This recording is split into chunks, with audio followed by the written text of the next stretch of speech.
Hermanos, hermanas, buenos días. Mi nombre es Germán Oliva. Vamos a continuar con nuestro estudio del libro de Doctrina y Convenios. En la clase anterior vimos sobre el origen de la iglesia y vimos la fecha oficial de la restauración de la iglesia. ¿Ustedes recuerdan cuándo fue la fecha oficial de la restauración de la iglesia?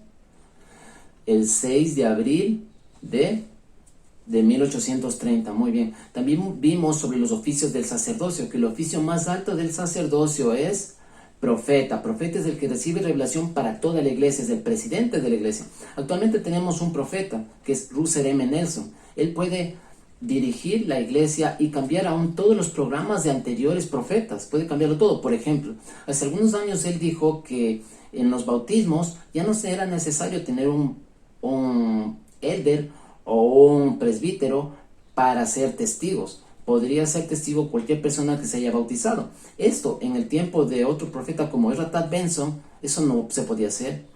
En el tiempo de R. Tad Benson era necesariamente un elder o un presbítero de testigo. Ahora ya no.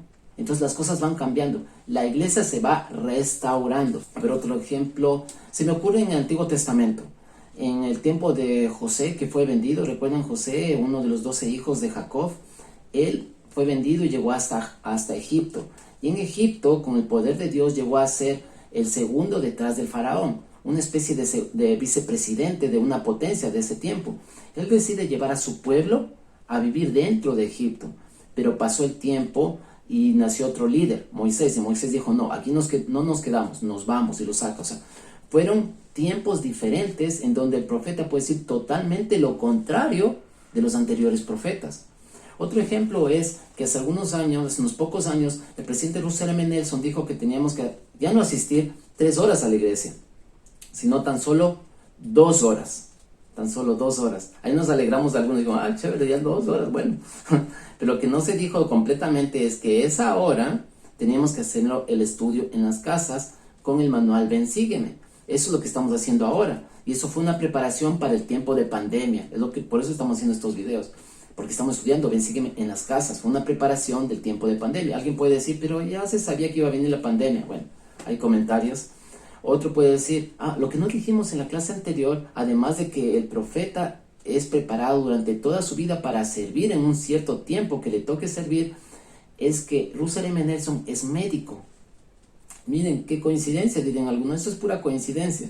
Bueno, yo sé que los profetas son preparados desde la fundación del mundo para servir en cierto tiempo como profetas.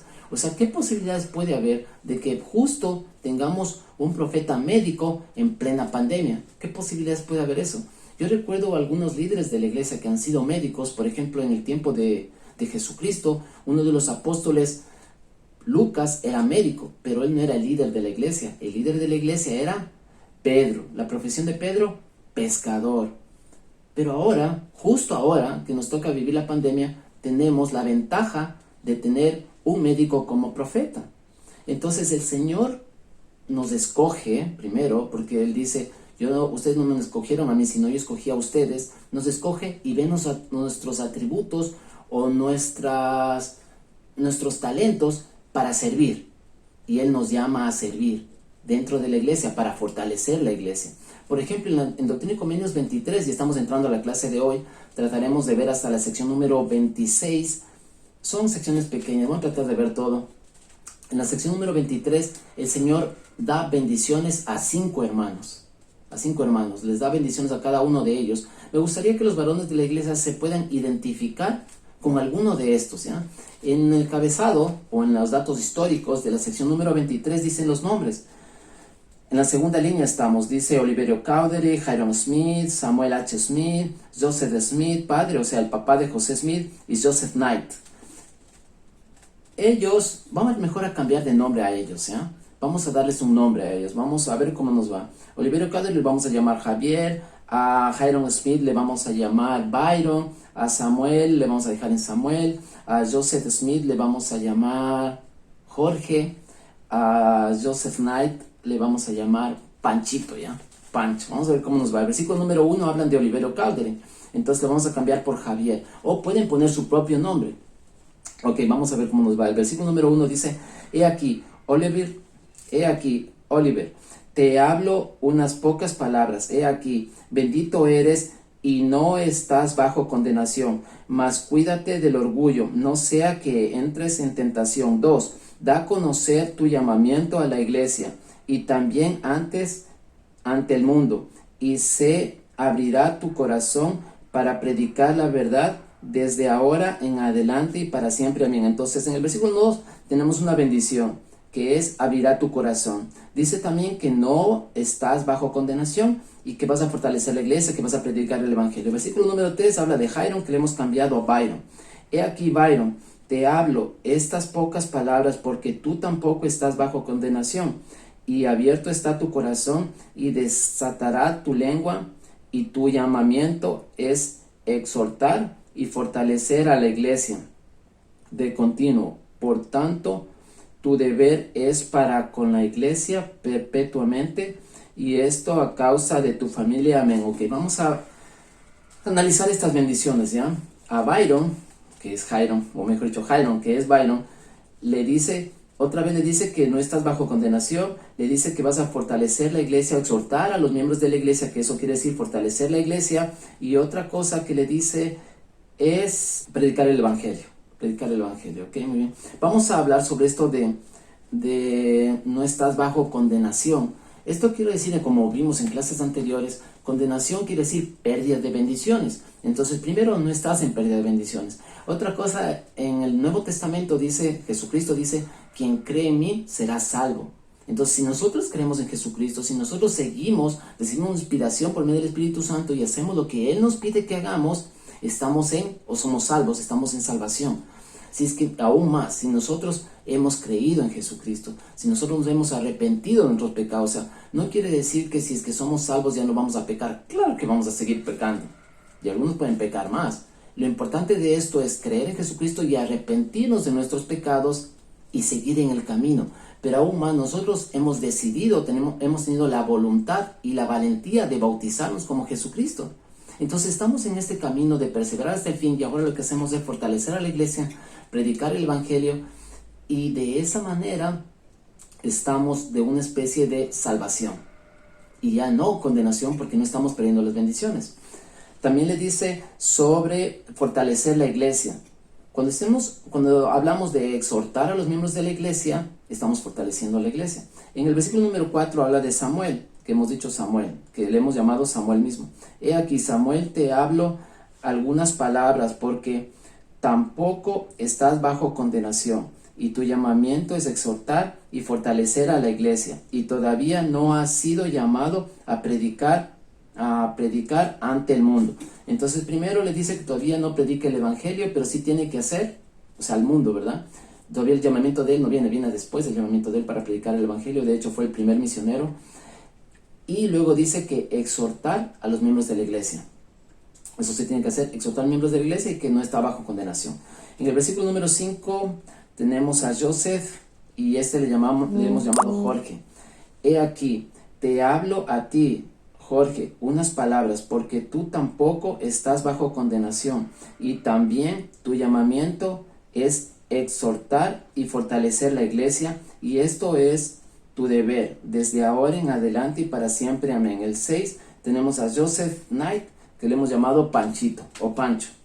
He aquí, por estas palabras te manifiesto a ti, Pancho, que has de tomar tu cruz, para lo cual debes orar vocalmente ante el mundo, así como en secreto, y con tu familia, y entre tus amigos, y en todo lugar. Ok, aquí hay algunas cosas. A Panchito le dice que coja su cruz, sígueme, y que ore. Pero básicamente son tres cosas que aquí el Señor enseña. Una, no serás condenado, que es la bendición. Otra, fortalecer la iglesia o exhortar a los miembros de la iglesia. Cuando tú enseñas a los miembros de la iglesia, estás fortaleciendo a la iglesia. Cuando tú enseñas fuera de la iglesia, es predicar el evangelio. O también se habla de desatar tu lengua o abrir tu boca. Es como predicar el evangelio. Predicar el evangelio, fortalecer la iglesia, y la bendición viene, que era no recibir condenación. Estos 5 hombres fueron pioneros en la iglesia, en la restauración de la iglesia. Estamos hablando de 1830. Esto, además del trabajo que ellos tenían de restaurar la iglesia, eso no era lo más difícil. Lo más difícil era soportar la oposición que había en contra de la iglesia, la persecución del populacho, de las personas que odiaban todas estas cosas de la iglesia, y había mucha persecución de hasta quererlos matar. Que se identifiquen con alguno de ellos, ¿ah? ¿Sí lo hicieron? Que se identifiquen. Ahora vamos a estudiar a las hermanas. Vamos a saltarnos a la sección número 25, en donde las hermanas, les pido ahora a las hermanas que pongan su nombre en esta sección. Esta sección habla de Emma Smith, la esposa del presidente José Smith. Emma Smith, bueno, lo que yo puedo decir de Emma Smith es que fue una de las hijas, la séptima hija de 9 hermanos. La familia de ella era una familia acomodada, tenía muchos recursos. Es por eso que los padres de ella no les gustaba que salgan con José Smith, porque José Smith era un trabajador pobre. Y además no solo por eso, sino que porque tenía mucha persecución José Smith. Porque él siempre decía que había visto una visión y había gente que le odiaba y quería matarle. Entonces por eso mismo los padres no querían que salga con José Smith. Y en contra de ellos, ojo, necia, dijo, no, yo le quiero a José Smith y me caso con él, y se casaron. Se casaron en 1827, como 7 años después de ver la primera visión. Ya había bastante oposición en esto. Les recuerdo que cuando Emma conoció a José Smith, Emma tenía 21 años y José Smith tenía 19 años. Emma le pasaba como año y medio. Esto no sabían, ¿no? Bueno, sí, Emma era mayor. Cuando se casan había muchísima persecución que tuvo que recibir Emma por culpa del profeta, porque el profeta era el más perseguido de todos. Entonces pasó mucho sufrimiento. Y se casaron 3 años antes de la restauración de la iglesia, porque la restauración de la iglesia fue en 1830. Lo curioso de esto es que Emma no se bautiza, sino hasta después de la restauración. Recordemos que en la clase anterior vimos que en la reunión de la restauración, el 6 de abril de 1830, después de esta reunión hubo bautismos. Ahí se bautizó el papá de José Smith. Bueno, Emma no se bautizaba todavía. Tenía mucho conocimiento sobre esto, conoció a José Smith muchos años antes y todavía no se bautizaba después de la restauración. Esto se me ocurre pensar de los hermanos que se casan con personas que no son miembros. Usualmente yo he visto en la iglesia que más son las hermanas. Las hermanas se casan con personas que no son miembros de la iglesia. No sé por qué son más las hermanas. Tal vez porque no ven un buen elemento en la iglesia, o porque los hombres de afuera son más atractivos. No sé, pero hay muchas más hermanas que se casan con personas que no son miembros. Escúchenme bien, yo no estoy diciendo que tienen que casarse solo con miembros. Yo jamás he enseñado eso en mi vida. La persona que quiere casarse se puede casar con quien quiera casarse.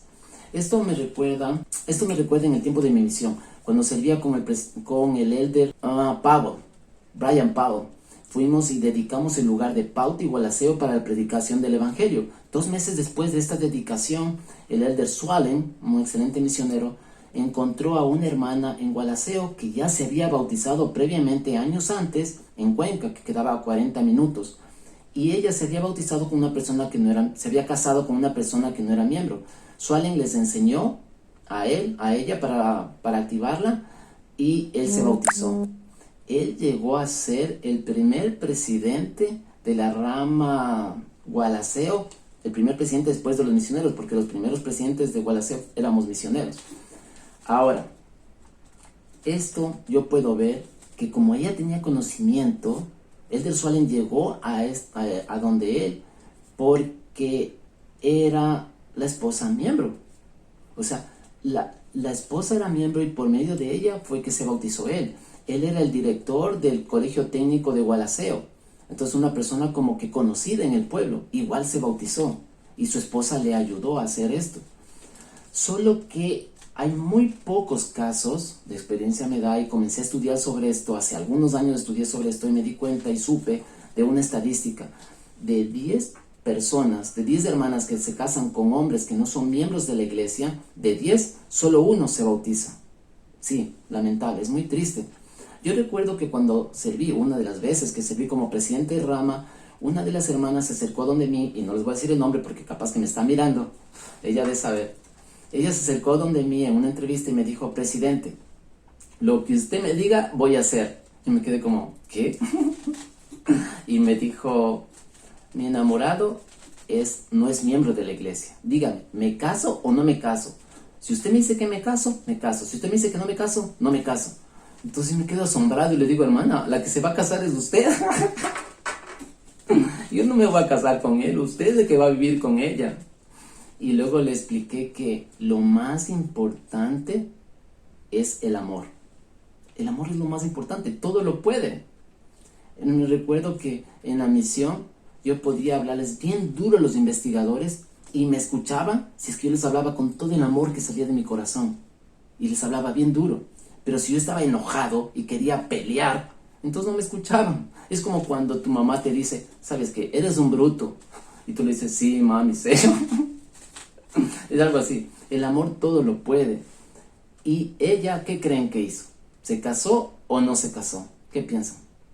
Pues sí, se casó. Y después de muchos años de esto, de que se casó, él se bautizó.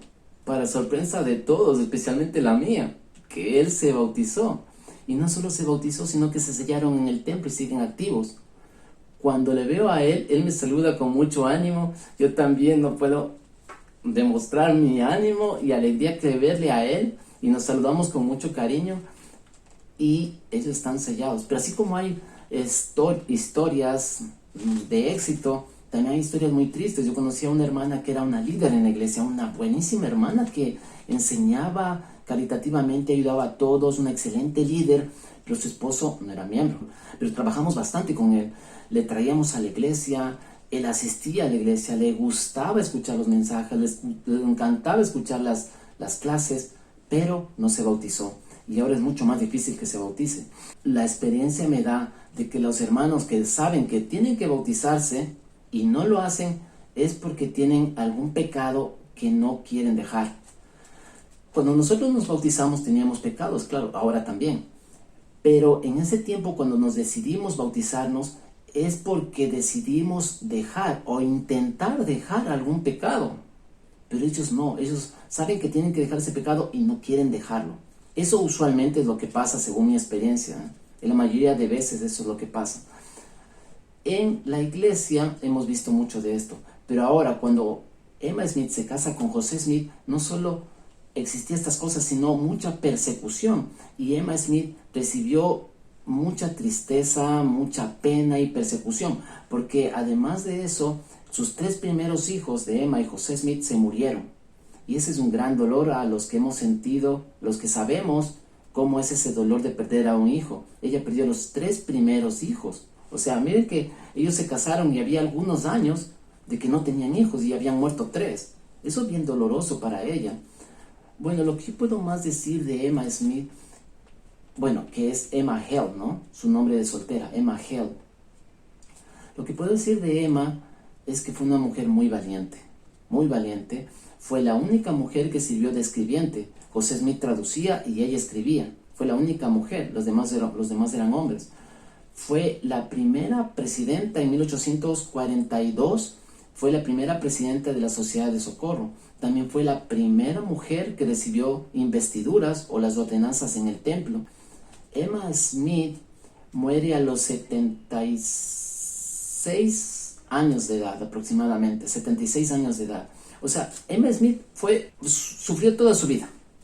Así como sufrió, gozó de sus hijos, porque al final tuvo 5 hijos, gozó de ellos. El Señor le bendijo con 5 hijos después de haber perdido 3. Y la muerte de José Smith, porque a José Smith le cogieron preso, o sea, siempre estaban cogiendo preso, y una de las veces que le cogen preso es en 1830. O sea, al poco tiempo de restaurada la iglesia, el populacho le acusa de alterar el orden público o alterar la paz por predicar el evangelio, y le cogen preso. Recuerdo en el lugar de South Beach, le cogen preso como 2 veces en una semana. Sino que el policía que le coge preso se da cuenta de que el populacho está equivocado y le cae bien José Smith. José Smith le cae bien, eso está en la historia de Revelaciones en Contexto. Le cae bien y le dice, sí, está bien, y más vale le ayuda a escapar. Entonces siempre hubo esta persecución, pero finalmente le cogen preso a José Smith por predicar el evangelio, y, y muere en la cárcel. Muere en la cárcel. Eso fue en 1844. Y Emma Smith se queda con 4 hijos y con un hijo en la barriga, porque su último hijo nace 4 meses después de la muerte de José Smith. Se queda viuda con 5 hijos y los 2 últimos pequeñitos, y también se queda con la mamá al cuidado de la mamá de José Smith, Lucy, y ella le cuidaba a ella. Fue una mujer muy valiente. En sus últimos días, su familia, sus hijos le cuidaron a ella, y es lo que podemos decir de Emma Smith. Vamos a leer algunos versículos de la sección número 25, y eso es lo que les pido, que las hermanas de la iglesia puedan poner su nombre en estos versículos. En el versículo número 2 dice, vamos a ponerle María, ¿ya? María, te doy una revelación concerniente a mi voluntad, y si eres fiel y andas por las sendas de la virtud delante de mí, te preservaré la vida y recibirás una herencia en Sión. El 3.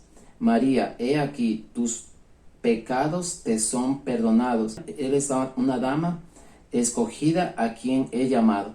Entonces, a ustedes, hermanos, si alguien les dice, oye, tú no eres nadie, les puedo decir, ¿cómo un ratito? A ver, ¿cómo que nadie? Yo soy una dama escogida, y una dama escogida a quien he llamado, quien el Señor me ha llamado. Entonces, que el Señor me ha llamado y que soy una dama escogida. En el versículo número 7 estamos hablando de los llamamientos. Una hermana puede recibir muchos llamamientos dentro de la primaria, dentro de las mujeres jóvenes. El número 7 dice, y serás ordenada por su mano para exhortar, para explicar las escrituras y para exhortar a la iglesia de acuerdo con lo que te indique el Espíritu. Entonces, una tiene el Espíritu para enseñar. Una hermana bien puede ser una maestra, yo conozco buenas ser maestras de escuela dominical, etc. Y que puede explicar las escrituras y exhortar a la iglesia y fortalecer a la iglesia. Y esa es la clase de hoy, el tema de la clase de hoy, fortalecer a la iglesia. Y una hermana hace un buen trabajo en fortalecer a la iglesia. En el versículo número 11 le dan un llamamiento. El llamamiento es de recoger sino himnos, para hacer un solo libro de canto o de himnos. Y ella recoge como cerca de 90 himnos y hace un himno. Y ese es la base para el libro que nosotros tenemos del himnario, que nosotros tenemos los himnos de música, los himnos de canto que nosotros tenemos para que cantamos en la iglesia. Esa fue la base que hizo. Es como un legado de Emma que hizo eso. En la sección número 24, ahora vamos a leer. En la sección número 24 podemos poner, ya sean los varones o hombres, vamos a poner los nombres, ¿ya?